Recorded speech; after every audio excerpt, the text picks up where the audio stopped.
नमस्कार, MH04 मीडियामध्ये आपलं स्वागत आहे। ठाण्यातील लोकमान्य नगर पाडा नंबर 4 विभागात आपण आहोत आणि इथले जे नागरिक आहेत त्यांच्याशी आपण संवाद साधणार आहोत। शेल्टर कंपनी आणि त्यांच्यामध्ये नेमकी काय घटना घडलेली आहे, शेल्टर कंपनीवर त्यांनी नेमके काय आरोप केलेले हे त्यांच्याशी आपण जाणून घेणार आहोत। दादा, काय नेमकी काल घटना घडली होती? नमस्कार, मी मनोज रामानंद यादव, इथला स्थानिक रहिवासी आहे। जी शेल्टर असोसिएट कंपनी आहे, जो एक कार्यक्रम राबवते या लोकमान्य नगर पाडा नंबर 4 प्रभागात, ती अशी एक गुगल डिजिटल सर्वे म्हणून एक ती सर्वे चालू आहे। पण ह्याच्याबद्दल स्थानिक नागरिक कोणाला ह्याच्याबद्दल माहिती दिलेली नाही आहे किंवा जे लोकप्रतिनिधी त्यांना ह्याच्याबद्दल काय माहिती दिलेली नाही आहे। न विचारता काल आम्ही तक्रार केली आहे, याची माहिती घेऊन ठाणे महानगरपालिकेने याची माहिती घेतली आहे, पण ह्याच्याबद्दल कोणालाही काय माहिती नाही आहे। आता जी पुढची माहिती मित्र सागर मावकर देतील, ह्याच्यावर अजून माहिती। सागरची काय घटना घडली होती नेमकी? शेल्टर असोसिएटने काहीतरी नकाशे लावणं, कोणाची पूर्वपरवानगी न घेता ठाणे महानगरपालिकेचे शिक्के वापरणं, म्हणजे त्यांची ठाणे महानगरपालिकेची सुद्धा परवानगी न घेता जे काही खोटे नकाशे लावलेत, वरून ज्याच्या घरात कुरिअर कंपनीला सांगून जे प्लेटी लावल्यात, त्याच्यामुळे लोकांची प्रायव्हसी धोक्यात येते, असं एक प्रथम दिसून येते।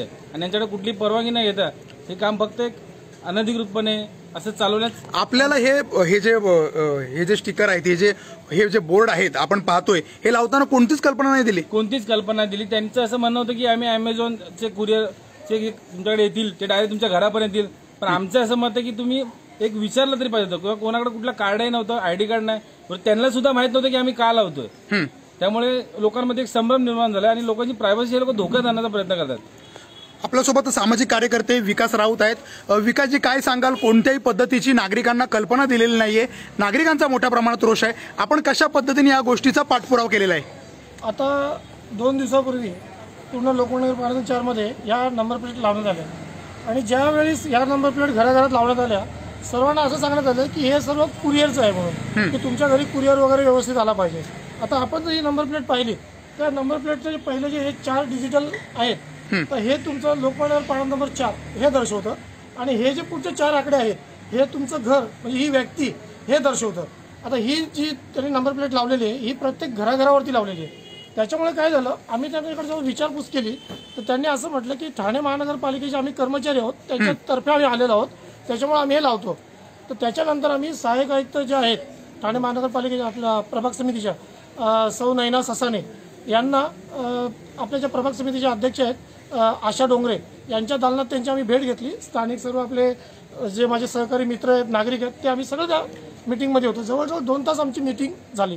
तर त्यांच्या म्हणण्याप्रमाणे की ते महानगरपालिकेचे कर्मचारी होते, त्यांच्याकडे कोणतेही त्या प्रकारचे कागदपत्र नव्हते। त्यांच्याकडे ह्या एरियामध्ये असा डिजिटल सर्वे व्हावा आणि प्रत्येक घरावरती तुम्ही ही अशी प्लेट लावावी असं कोणतेही सन्माननीय नगरसेवकांनी मागणीपत्र केलेलं नव्हतं, किंवा इतर महानगरपालिकेने सुद्धा याबद्दल कोणती मागणी केली नव्हती। वर्तकनगर पोलीस स्टेशनला आपण गेला होता, वर्तकनगर पोलिसांनी आपल्याला काय उत्तर दिलेलं आहे? वर्तकनगर पोलीस स्टेशनला आम्ही सन्माननीय गायकवाड साहेबांना भेटलो, त्यांना आम्ही हा प्रकार सांगितला, तर त्यांनी सुद्धा आम्हाला तेच म्हटलं की महानगरपालिकेची जर माणसं असतील तर तुम्ही कशाला हस्तक्षेप करता।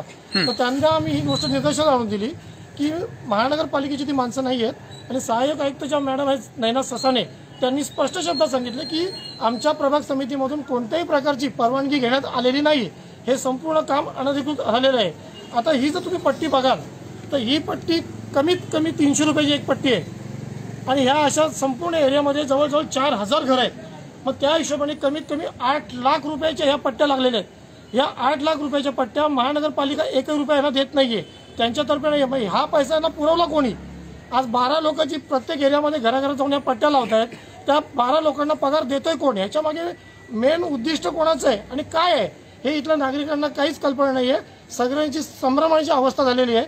आणि ह्या नंबरचा तुम्ही पाहिलात, जर एखाद्याने हा नंबर, समजा आपण एक उदाहरणार्थ UP, बिहार किंवा कर्नाटक, महाराष्ट्रात कुठेही तुमचा एखादा माणूस बसला असेल, आज जर ह्याच्या माझं कोणाचं वैर असेल आणि त्याने जर हा नंबर त्याला पाठवला की बाबा हा नंबर ह्या माणसाचा आहे, ह्याच्या घरी आणि मला ह्याच्याकडनं धोका आहे किंवा प्रॉब्लेम होतोय, तर तिकडनं ती माणसं डायरेक्ट त्या गुगल सर्चवरनं माझ्या घरापर्यंत येऊ शकतात। आज जी माणसं फक्त मला नावाने ओळखतात ते ह्याच्यामुळे डायरेक्ट माझ्या घरापर्यंत येतील।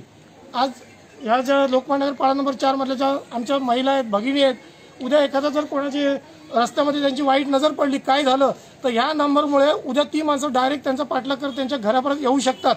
आज आमचा जो हा इथला विभाग आहे, इथे शाळेची बस कुठेच येत नाही, सर्व मुलांना इथून लोकमान्य डेपोला खाली शाळेत जावं लागतं।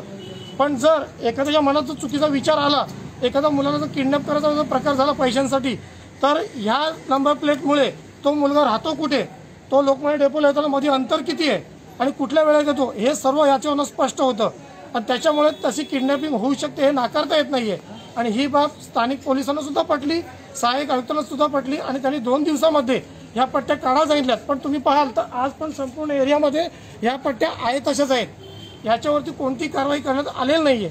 आणि माझी सर्व सन्माननीय नगरसेवकांना विनंती आहे, हा जो आमचा प्रभाग मोडतो, एक साईडला प्रभाग क्रमांक 6 राष्ट्रवादीचे 4 नगरसेवक आहेत, एक साईडला प्रभाग क्रमांक 14 शिवसेनेचे 4 नगरसेवक आहेत. जर तुम्हाला ह्या गोष्टीमध्ये काही चुकीचं वाटत लोकप्रतिनिधींचं कुठेतरी दुर्लक्ष होतं असं आपल्याला वाटतं का? हो, नक्की होते. त्याचं कारण तुम्हाला मी सांगतो. इतका मोठा प्रकार झाला, 4 दिवस फेसबुकला विषय चालू आहे, स्थानिक नागरिकांच्या त्याच्यावरती कमेंट पडत आहेत, स्थानिक पोलीस स्टेशनला अशी तक्रार नोंदवली गेलेली आहे, तरी एकही लोकप्रतिनिधींनी ह्याच्या विरोधात अजूनपर्यंत वर्तकनगर पोलीस स्टेशनला तक्रार नोंदवलेली नाहीये किंवा आम्ही तक्रारदार आहोत. आमच्या नागरिकांची अजूनपर्यंत कोणत्याही नगरसेवकांनी भेट घेतलेली नाहीये की तुमचा नेमका प्रकार काय आहे, कशामुळे तुमचा विरोध आहे. आमचं म्हणणं एवढंच आहे, जर हे तुम्हाला जर लोकेशन दाखवायचं असेल तर माझं एवढं म्हणणं आहे की तुम्ही आमच्या प्रभागामध्ये जिथे जिथे शाळा आहेत, सेंट तुलाई शाळा आहे, योगेश्वर विद्या मंदिर शाळा आहे, राजा शिवाजी शाळा आहे, तुम्ही त्या शाळेवर तिथे टॅग लावा. जिथे मंदिर आहेत, संतोषी माता मंदिर आहे, गणपती मंदिर आहे, हनुमान मंदिर आहे, तुम्ही तिथे तो टॅग लावा. जसं आपलं बौद्ध विहार आहे किंवा घोडके डॉक्टर आहे, जे तुम्ही लँडमार्क लावायचं असेल तुम्ही त्या ठिकाणी लावा. म्हणजे जेव्हा गुगलवरती सर्च मारेल तो एरिया आपोआप दिसेल. पण तुम्ही जर प्रत्येकाच्या घराचं लावलं तर त्यामुळे त्या प्रत्येकाची प्रायव्हसी निघून जाते. आता हे प्रकरण ज्या हिशोबाने आम्ही सर्वांनी उचलून धरलेलं आहे, ह्याचा मनात राग धरला. आज आमच्या कार्यकर्ते जेवढे मित्र आहेत, ह्या नंबर प्लेटमुळे कोणी त्यांच्या घरी उद्या लोक येऊ शकतात. आज आमचा जो इथं जवळजवळ 80% समाज जो आहे तो उत्तर भारतीय, 20% समजा महाराष्ट्रीयन लोक आहेत, जी दरवर्षी गावी कोकणात जातात, उत्तर प्रदेशला जातात. समजा जर लोक गावाला गेले असतील, त्याच्या घरी जर राऊंड मारला, 4-5 दिवस बघितला हा माणूस गावाला गेलेला आहे, समोरचा व्यक्ती तो नंबर समोरच्याला पाठवू शकतो की हे घर 4 दिवसापासून बंद आहे, रात्री 1:30-2 वाजता या घराचं लोकेशन भेटेल, त्याच्या घरात चोरी होईल, समोरचा माणूस निघून जाईल. तर माझी हीच विनंती आहे की हे नक्की प्रकार काय आहे, हे कोण करतंय आणि ह्याचा मागचा मेन उद्देश काय, तो स्थानिक नगरसेवक आणि पोलिसांनी ह्याच्याबद्दल सर्व माहिती काढावी आणि आमच्या नागरिकांची जी काही शंका समस्या आहे ती दूर करावी. आपल्यासोबत गणेश शेलार. गणेशजी, सुरक्षेचा प्रश्न मोठ्या प्रमाणात इथं उपस्थित झालेला आहे, काय मागणी करणार ठाणे महापालिकेकडे? ॲक्च्युली ठाणे महापालिकेने प्रथमतः या सर्व गोष्टींकडे दुर्लक्ष केलेलं आहे. मुळात म्हणजे ही जी शेल्टर संस्था, या संस्थेत काम करणारे कर्मचारी हे लॉकडाऊनमध्ये घरी बसलेले होते आणि या प्रभागातले काही तरुणी घेऊन त्यांनी या ठिकाणी कामासाठी त्यांना रोजगार देतो, पगार देतो म्हणून सांगितलं. त्यांना शेल्टर संस्थेने कामावरती घेतलेलं आहे. त्या ठिकाणी त्या संस्थेने साबण वाटपाचा कार्यक्रम केला, प्रभागामध्ये माहिती मिळवली. आज जर आपण विचार करू त्या संस्थेचं काम काय आहे, तर फक्त शौचालयासाठी रेती, खडी आणि विटा पोहोचवणं आणि ज्याच्या कोणाचं शौचालय बांधायचं असेल त्याची माहिती घेणं. आज ह्या लोकांकडे, शेल्टर संस्थेकडे प्रत्येक घराची माहिती कशी आली, त्यांनी प्रत्येक घराला शौचालय बांधायला सामान दिलेलं नाही, कारण ह्या प्रभागात अजूनपर्यंत 100% डेनिसची लाईन पडलेली नाही. त्यामुळे या संस्थेला 100% लोकांची घराची माहिती भेटली कशी? फक्त निव्वळ 10 रुपयाचं साबण वाटून या संस्थेने सगळ्यांची माहिती जमा केली. 300 रुपयाची ॲक्रेलिक सीट ही संस्था प्रभागात लावते आणि लोकप्रतिनिधी ही गोष्ट का लपवत आहेत? वारंवार या संस्थेला कोणत्या तरी एका अधिकाऱ्याचं नाव ती संस्था या ठिकाणी घेते, त्या अधिकाऱ्याच्या नावाखाली वारंवार त्या संस्थेला अभय दिलं जातं. त्या संस्थेने या ठिकाणी 6x8चे बॅनर लावले. ते बॅनर लावताना कोणत्याही प्रकारची अतिक्रमण विभागाने कारवाई केली नाही. त्या बॅनरवर कोणत्याही प्रकारची पावती नाही की या बॅनर. असं थेट आरोप आहे का सगळं काही लोकांच्या संगनमताने केलं जाते? यामध्ये प्रशासन कुठेतरी चुकतंय, प्रशासन त्यांना कुठेतरी पाठीशी घालतंय. यामुळे ज्या शेल्टर सारख्या अशा संस्था या प्रभागामध्ये कोविड असताना, कोविड सारखा प्रादुर्भाव या प्रभागात कित्येक लोकांना आपण या प्रभागातून बघितलंय की कोरोनाचा किती मोठ्या प्रमाणात लोकमान्यनगरमध्ये संख्या वाढली होती आणि असं असताना देखील कोविडचं प्रमाण वाढीव असताना या संस्थेला सर्वे करायला प्रशासन खुल्याम सूट देतंय. कुठेतरी प्रशासन यांना लपवण्याचं काम प्रशासन देखील करते, कारण प्रशासनाचा ठाणे महापालिकेचा लोगो आज शेल्टर संस्थेकडे पोहोचतो कसा आणि शेल्टर संस्था तो लोगो ठाणे महापालिकेच्या या बॅनरवरती 6x8च्या बॅनरवर लावते कशी? कुठेतरी प्रशासनाचा कोणता तरी अधिकारी यामध्ये संगमत आहे आणि ही गोष्ट कुठेतरी दाबण्याचा प्रयत्न ठाणे महापालिकेच्या प्रशासनाच्या वतीने होणार.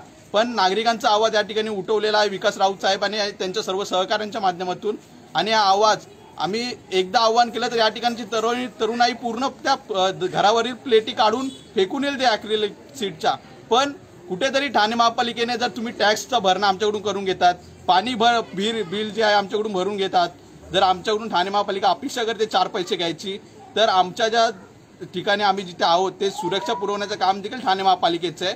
तर ठाणे महापालिकेने खरंच याच्याकडे लक्ष दिलं पाहिजे. नाहीतर कुठेतरी लोकांच्या या कोरोना काळामध्ये कुठेतरी नवीन वर्षाची सुरुवात ठाणे महापालिकेला कुठेतरी वेगळ्या पद्धतीने लोकांना मध्ये दिसेल आणि ठाणे महापालिकेला याचं खूप मोठं नुकसान होईल. ते कुठेतरी त्यांनी समजून घेतलं पाहिजे. स्थानिक लोकप्रतिनिधी देखील हे समजून घेतलं पाहिजे आणि नागरिकांना येऊन त्यांनी भेटी घेऊन त्यांच्याशी संगनमत केलं पाहिजे. आपल्यासोबत स्थानिक नागरिक आहेत. दादा, काय भावना आहेत? कुठेतरी प्रशासनाचं हे दुर्लक्ष केलं जात आहे असे गणेश शेलार, विकासराव ते सामाजिक कार्यकर्त्यांनी आरोप केलेला आहे. आपण इथले स्थानिक नागरिक आहात, काय भावना आहेत? मैं सबसे पहले विकास राव जी को धन्यवाद देता हूँ. हमारे बीच साथ में गणेश शेलार जी हैं, मनोज भाई हैं और सागर जी. मैं सभी लोगों का स्वागत करता हूँ. आज विकास की आवाज़ में पूरा लोकमान्य नगर एक आवाज़ बन करके बाहर आया है.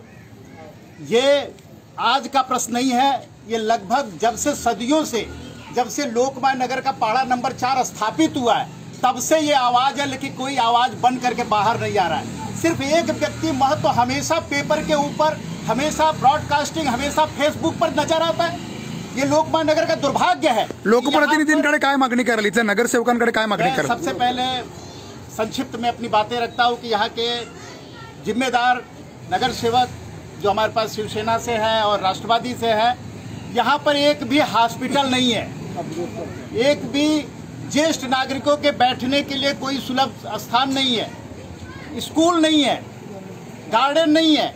आप सोचिए लोकमान्य नगर की इतनी बड़ी आबादी, लगभग 4000 घरों का ये लोकमान्य नगर पाड़ा नंबर 4 आज सभी लोगों को मालूम पड़ता है कि कहां से कहां तक स्थापित है. लेकिन इसकी सबसे बड़ी प्राधान्य हमारे पास सबसे बड़ा दुर्भाव है कि यहाँ पर न तो हॉस्पिटल है, न तो गार्डन है, न तो ज्येष्ठ नागरिकों के लिए कोई सुविधा है. ही जी गोष्ट शेल्टर कंपनीने केलेली आहे, तुमच्या हातात जी पट्टी आहे, ये जो पट्टी आपके हाथ में है, इसके बारे में क्या कहना चाहेंगे? मैं सबसे पहले ये बताना चाहूंगा कि एक प्राइवेट कंपनी विदाउट परमिशन के, आज जो आयुक्त के पास परमिशन लेने के लिए विकास राव जी पूछे कि आप लोगों से ये परमिशन लिया गया है, नहीं. यहाँ के स्थानिक नगर सेवकों से बात की गई, उनके पास भी नहीं. हमने जो है यहाँ के माननीय अध्यक्षा श्री डोंगरे मैडम से बात हुआ, उन्होंने भी यही बताया कि हम लोगों ने कोई परमिशन नहीं दिया है, किसी भी तरह का ये बोर्डिंग नहीं लगनी चाहिए. ये गूगल का सबसे खतरनाक संक्षिप्त जो है ये पैडिंग है, जो लगाने के बाद आप किसी भी घर पे कहीं से भी पहुंच सकते हैं. और हमारी युवा पीढ़ी वैसे ही बिगड़ चुकी है, जो मोबाइल पे हमेशा जो है लगी हुई है. तो आप कहीं ऐसा न हो कि गुमराह हो और हम जो है किसी बड़े घातक जो है. मी पुन्हा एकदा विकासराव त्यांच्याकडे जाणार आहेत. विकासजी, काय सांगाल? थोडक्यात काय मागणी करणार आहात स्थानिक नागरिकांच्या वतीने? मला सर्व नागरिकांच्या वतीने मला एकच म्हणायचं आहे की हे जे आमच्या नागरिकांचं म्हणणं आहे, हे जर सर्व स्थानिक नगरसेवकांना योग्य वाटत असेल तर हा नक्की प्रकार काय आहे आणि ह्याच्या मागचा मेन उद्देश काय आहे? तुम्ही सांगता की कुरिअरसाठी आम्ही हे लावलेलं आहे, तर हे इतकं न समजायला ही जनता एवढी काही खुली नाही आहे. आणि जर हे चुकीचं होत असेल तर स्थानिक नगरसेवकांनी, आम्ही आता हा वर्तकनगर पोलीस स्टेशनला जो अर्ज दिलेला आहे, तुम्ही पहा वर्तकनगर पोलीस स्टेशनला मी अर्ज दिलेला आहे. तर माझी सर्व स्थानिक नगरसेवकांना विनंती आहे, प्रभाग क्रमांक 6 आणि प्रभाग क्रमांक 14 दोन्हीच्या पण, की तुम्ही वर्तकनगर पोलीस स्टेशनला या शेल्टरच्या विरोधात तक्रार नोंदवावी आणि त्यांच्या म्हणण्याप्रमाणे जो कोणी अधिकारी आहे यांना काही परमिशन न देता यांना एवढा वाव देतो आणि यांना एवढी मदत करतो, तो अधिकारी कोणत्या हक्काने येतो, आम्हाला हा सर्व प्रकार बाहेर आला पाहिजे. आणि इथल्या स्थानिक लोकांची सुरक्षितता ही सर्वात महत्त्वाची आहे. मी सर्व नगरसेवकांना, आमच्या सर्व स्थानिक नागरिकांतर्फे विनंती करतो की आपली आम्हाला गरज आहे. लोकमान्य नगर पाडा नंबर 4च्या नागरिकांना, सर्व सन्मान्य नगरसेवकांची गरज आहे. तुम्ही इथे या, इथल्या लोकांची मीटिंग घ्या, त्यांच्या ज्या काही भावना आहेत, त्यांचं जे काय म्हणणं आहे ते तुम्ही ऐकून घ्या आणि तुमचा जो काही निर्णय असेल तो आम्हा सर्व नागरिकांना मान्य आहे. धन्यवाद.